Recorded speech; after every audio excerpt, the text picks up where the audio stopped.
বাংলাদেশের সাথে ট্রান্সমিট সুবিধা বাতিল করলো দিল্লি, কোনোভাবেই কি আসলে সম্পর্ক ঠিক করা যাচ্ছে না ভারত বাংলাদেশের?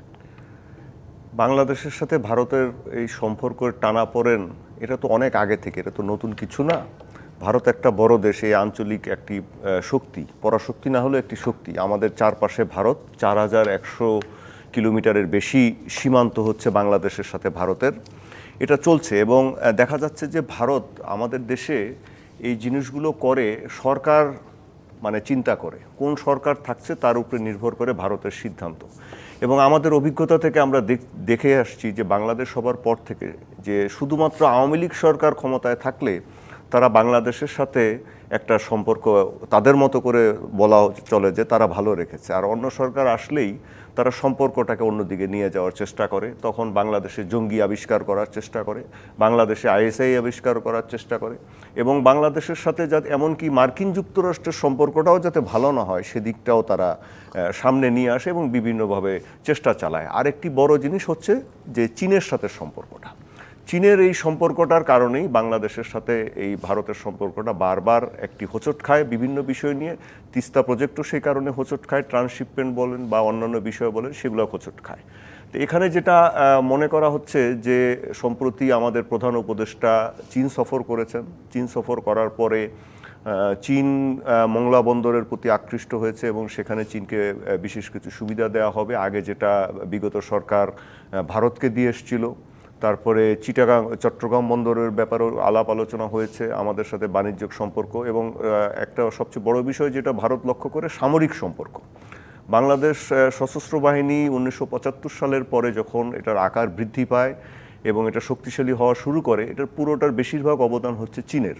তা আমাদের যে সমরাস্ত্র আছে, অবকাঠামো আছে, এটার দেখা যায় যে 90% অস্ত্র হচ্ছে চীনের, চীন থেকে আমরা এনেছি এবং সেই হিসেবে বাংলাদেশ সশস্ত্র বাহিনী গড়ে উঠেছে। তো এই জিনিসগুলোকে ভারত আসলে একটা কৌশলগত পর্যায়ে তারা নিয়ে যায় এবং তাদের নিরাপত্তার প্রতি হুমকি বলে মনে করে। এটার এই বিষয়টা থেকে তারা একটা বড় দেশ হওয়ার পরও কী কারণে জানি একটি মানে নিজেদেরকে মনে হয় যে তারা অনিরাপদ মনে করে, তারা মনে করে তাদের মধ্যে নিরাপত্তা ঝুঁকি বেড়ে যাচ্ছে এবং তারা বাংলাদেশের উপরে ঝাঁপিয়ে পড়ে অনেকটা।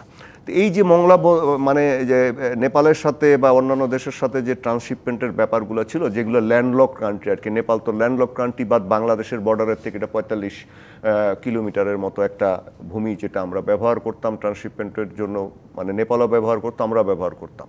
এখন নেপাল হয়তো এই রুটটা ব্যবহার করলে আমাদের মংলা বন্দরের সুবিধাটাও পেতে পারতো, তাদের জন্য সুবিধা হয়, আমাদের জন্য সুবিধা, আমাদের পণ্য নেপালে রপ্তানি করার সুবিধা হয়, কিন্তু তারা বাতিল করে দিচ্ছে। এখন এটা তো অস্বীকার করার উপায় নেই যে আমাদের ভূমি ভারত গত কয়েক বছর তারা তো অনেক ব্যবহার করেছে, আমি বলবো এটা করিডোরের মতোই ব্যবহার করেছে, এপাশ ওপাশ বিভিন্ন ক্রিস ক্রস করে তারা ব্যবহার করেছে। এবং বাংলাদেশ এটার জন্য যে শুল্ক পাওয়ার কথা, যে টাকা পাওয়ার কথা, সেটা কিন্তু বাংলাদেশ সে অনুযায়ী পায়নি, খুব কম টাকা বাংলাদেশকে দিয়েছে। অথচ যদি আমরা দেখি যে সিঙ্গাপুর যে দেশটা, একটা ছোট একটা দেশ, সিঙ্গাপুর কিন্তু অর্থনৈতিকভাবে এত উন্নতি মানে লাভ করেছে, সেটা হচ্ছে তাদের যে সমুদ্র বন্দরকে ব্যবহার করতে দিয়ে, তাদের দেশের বিভিন্ন জায়গা ব্যবহার করতে দিয়ে, মানে তারা টাকা পাচ্ছে অন্য বিভিন্ন দেশ থেকে। ভারত যদি বাংলাদেশকে তার সাথে নিয়ে মানে তাদেরও অর্থনীতি বাংলাদেশেরও অর্থনীতি দুটোকে একসাথে বিবেচনা করত, তাহলে কিন্তু বাংলাদেশের এই ভূমি যে তারা ব্যবহার করেছে সেখানে আমাদেরকে অনেক বেশি টাকা তারা দিত, কিন্তু সেই টাকাটা কিন্তু তাদের বন্ধুপ্রতিম সরকার যখন ছিল আওয়ামী লীগ তখনই কিন্তু তারা দেয়নি, তারা অনেকটা মানে তারা হেসে খেলে ব্যবহার করেছে। কিন্তু আমরা যে নেপাল একটা দরিদ্র দেশ, নেপাল একটা ছোট দেশ, এবং মজার ব্যাপার হচ্ছে নেপাল একটা হিন্দু রাষ্ট্র, মানে ভারত একটা হিন্দু রাষ্ট্র। তো নেপালের সাথে যে আমাদের একটা সম্পর্ক ভালো হবে, আমাদের বাণিজ্য বাড়বে বা সম্পর্ক বাড়বে, সেই জিনিসগুলোকেও ভারত মানে ঠেকিয়ে দিচ্ছে। তা আমার দৃষ্টিতে হচ্ছে যে নিরাপত্তা এই ইস্যুগুলোকে ভারত সামনে এনে বা বাণিজ্যিক ইস্যুটাকে তার উপরে ইম্পোজ করে, কিন্তু ভারত এটা চিন্তা করে না, বা আমাদেরও অনেকে এটা চিন্তা করে না যে বাংলাদেশের নিরাপত্তা এবং ভারতের নিরাপত্তা, বাংলাদেশের বাণিজ্য, ভারতের বাণিজ্য, বাংলাদেশের অর্থনীতি, ভারতের অর্থনীতি একে অপরের পরিপূরক, আন্তনির্ভরশীল। বাংলাদেশে যদি একটু মাসুদ কামালের কাছে যাই, আবুরুজ মাসুদ কামাল যেমনটি আবুরুজ বলছিলেন, বাংলাদেশের বাণিজ্য ভারতের বাণিজ্য একে অপরের পরিপূরক, এবং আমরা আজকে দেখতে পারলাম যে ট্রান্সশিপমেন্ট সুবিধাটা ক্যান্সেল করে দিলেন। আমরা এর আগে বিমস্টেকে বাংলাদেশের সাথে প্রধান উপদেষ্টার সাথে নরেন্দ্র মোদীর মিটিং দেখেছি, সেখানে আমরা ভেবে নিয়েছিলাম হয়তো টানাপোড়েন কমতে শুরু করেছে, স্থিরতা আসবে, কিন্তু আপনি ভাবছিলেন কেন? ওই মিটিংয়ে আলোচনা হয়েছে, দুজনে হ্যান্ডশেক করছে, কথাবার্তা বলছে, 30 মিনিট 40 মিনিট বলছে। এতে আপনি ভাবতে শুরু করলেন সমস্যার সমাধান হয়ে গেছে। কেন ভাবলেন? ভাবার কি কারণ ছিল? ভাবার যে কোনো কারণই ছিল না, তারই নমুনা হলো এই ঘটনা। দেখুন, আমি আপনাকে একটা সহজ জিনিস বলি আপনাকে। ডোনাল্ড ট্রাম্প তার দেশে বিভিন্ন বিদেশি পণ্যগুলির উপর শুল্ক বাড়িয়েছে এবং এর পাল্টা প্রতিক্রিয়া কি করেছে? চীন শুল্ক বাড়াই দিচ্ছে 84% মার্কিন পণ্যের উপর। বাড়ানোর পর ট্রাম্প আবার খেপে যে সেটা 104% করে দিচ্ছে। করছে তো। এখন চীন যদি কান্নাকাটি করতো, চীনে তো অনেক লোক সবাই মিলে একসঙ্গে মনে করেন কান্নাকাটি করলো, অনেক চোখের জল হলো, ওই জল ট্রাম্পকে উপহার দিল, তাতে কোনো লাভ হতো? হয়তো না। এখন কি হচ্ছে? একটা বাণিজ্য যুদ্ধ হচ্ছে। তো রাষ্ট্রে রাষ্ট্রের সম্পর্কে কিন্তু টানাপোড়েন থাকবে। রাষ্ট্রে রাষ্ট্রের সম্পর্কে কেবল প্রেম হয় না, প্রেমটারও একটা দর কষাকষি থাকে। এই জিনিসটা মাথায় রাখতে হবে। 8 মাস হয়ে গেল আমাদের একমাত্র, বলতে গেলে একমাত্র আমি বলি, মিয়ানমারকে আমি ধরেই না, অল্প একটু 127 কিলোমিটার, হ্যাঁ ওইটাকে আমি ধরেই না বলতে গেলে, আর ওটা তো কেমন, ওটা তো ঝঞ্ঝা বিক্ষুব্ধ একটা এলাকা। তো আমাদের বলতে গেলে একমাত্র প্রতিবেশী 8 মাস ধরে আমাদের সঙ্গে এক ধরনের বৈরাচরণ করছে না? দেশে, বাংলাদেশে সবচেয়ে বড় ভিসা সেন্টার হলো ভারতের। তারা ভিসা দিবে না, দিচ্ছে না। তার মানে ভারত কি আপনাকে ভালোবাসতেছে তার প্রমাণ পাচ্ছেন আপনি একটার পর একটা? পাচ্ছেন না। এখন আপনি যদি মনে করেন যে আমার ভারতে ভালোবাসার দরকার নাই, আমি ভারতের সঙ্গে ফাইট করে চলব, অতি উত্তম, চলেন। তাহলে আপনি হাহাকার করেন কেন? করেন না হাহাকার। আপনি তো ভারতের সঙ্গে যুদ্ধ করতে যাচ্ছেন, তো করেন না। এখন যদি আপনি মনে করেন যে না আমার ক্ষতি হতে পারে, তাহলে আপনিও তার ক্ষতি করেন। ট্রান্সশিপমেন্টকে খালি ওনারা আমাকে দিছে, আমরা দিই নাই? আমরাও দিয়েছি। দেখেন 3 ধরনের টার্ম আছে, এটা উনি আমার চেয়ে আরও ভালো বুঝবেন। 3 ধরনের টার্ম আছে। একটা হলো ট্রানজিট, একটা ট্রান্সশিপমেন্ট, একটা হলো করিডোর। ট্রানজিটটা হলো ওদের ভূমির উপর ধরেন আমি নেপাল যাব, আমার গাড়ি, আমার ট্রাক ভর্তি মাল ওদের ভূমির উপর দিয়ে নেপাল গেল, অল্প একটু রাস্তা তো চলে গেলো, দিস ইজ কল্ড ট্রানজিট। আর ট্রান্সশিপমেন্ট হলো আমার মালামাল আমার সীমান্তের এখানে যাবে, ভারতের একটা ট্রাক আমাদের সীমান্তে ঢুকবে, মালামালগুলো এই ট্রাক থেকে ওই ট্রাকে উঠবে, উঠে ভারতের ভূমিতে ভারতের ট্রাক দিয়ে মালামালটা নেপালের বর্ডার পর্যন্ত নিয়ে যাবে। মানে যার ভূমি তার যানবাহন, দিস ইজ ট্রান্সশিপমেন্ট। আর করিডোর তো জানেনি, যে মাঝখানে থামবে না, উপরে দেওয়া চলে যাবে, এটা করিডোর।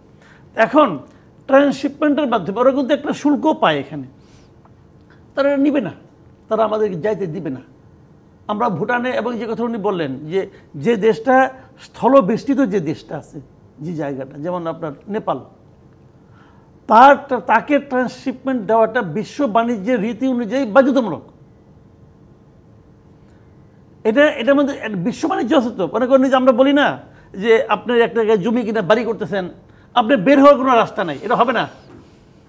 এটা সারা দুনিয়ার নিয়ম বলছে যে আমার এখানে জমি আছে ভাই, আমাকে এখানে ঢোকার রাস্তা, বের হওয়ার রাস্তা তোমাকে দিতে হবে, এটাই দুনিয়ার নিয়ম। এখন নেপাল এমন একটা দেশ, তাকে আপনি যদি কোনো জায়গা না দেন, এটা ভারত কিন্তু এটা নেপাল বলতে পারে যে আমাকে তাহলে, আমি কি তাহলে ভারতের কাছ থেকে সব কিছু আমাকে কিনতে হবে? আমি কি ভারতের বাইরের থেকে কোথাও কিনতে পারবো না? বাংলাদেশ থেকে কিনতে পারবো না? তো তোমাকে এই ট্রান্সশিপমেন্টটা দিতে হবে, এটা বিশ্ব বাণিজ্যের একটা নিয়মের মধ্যে আছে। এখন আপনি নিয়ম মানবেন না, আপনি কী করবেন?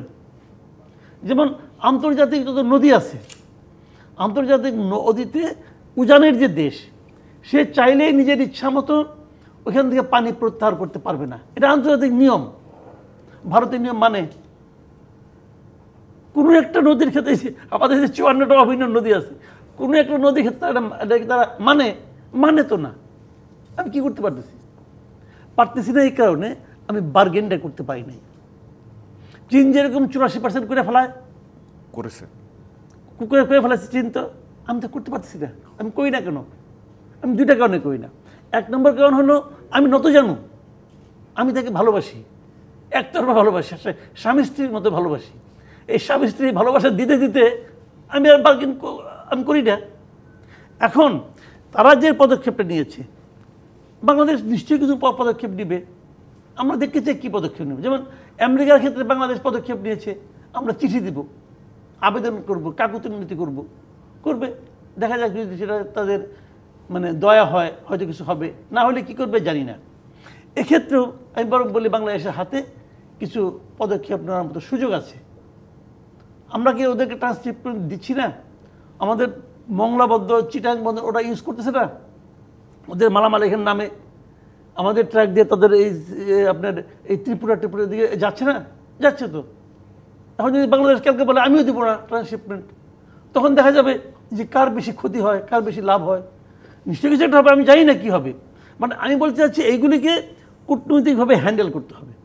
আহাজারি করার কোনো, আমি মনে করি কোনো কাজের কাজ না। এগুলি রাষ্ট্র বুঝবে, সরকার বুঝবে। তবে আমি খালি এটুকুই বলবো যে একটা কোনো ঘটনা দেখে অতি উৎসাহী হওয়ার কোনো জরুরি প্রয়োজন নাই। বিমস্টেকে আমাদের সঙ্গে মিটিং হয়েছে, অথবা আমরা সব পেয়ে গেছি। অনেকের মধ্যে যে এরকম একটা মানে মানসিকতা, অ্যাটিটিউড দেখেছিলাম, তাদের এখন বোঝা উচিত যে আসলে একটা মিটিংয়ে কোনো কিছু হয় না। একটা সম্পর্ক দীর্ঘদিন ধরে চলতে থাকে, এবং সেই সম্পর্কটা কী হয়, পারস্পরিক শ্রদ্ধাবোধের উপর ডিপেন্ড করা হয়।